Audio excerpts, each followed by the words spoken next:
అందరికీ నమస్కారం. ఫ్లూటు జింక ముందు పూలు, సింగ ముందు కాదు. కత్తితో కాదురా, కట్టి చూపుతో చంపిస్తా. ఇలాంటి పద్ధతులకు ఓన్లీ బాలయ్య గారు చెప్తేనే బాగుంటుంది, కానీ వేరెవరు చెప్తే బాగుంటుంది. బాలయ్య అంటే పాజిటివిటీ అండి.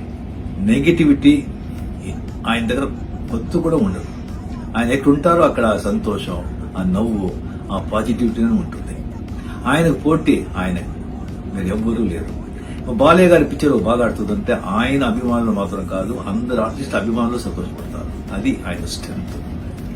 ఇప్పుడు ఆయన వచ్చి సినిమా ఇండస్ట్రీలో 50 years కంప్లీట్ చేస్తుంటారు. దానికి నా అభినందనలు. ఆయన వచ్చి ఇంకా సినిమా ఇండస్ట్రీలో ఇలాగే యాక్ట్ చేస్తూ పాజిటివిటీ స్ప్రెడ్ చేస్తూ సంతోషంగా 75 years కంప్లీట్ చేయాలని ఆ దేవుడితో ప్రార్థిస్తాను. I love you Balayya.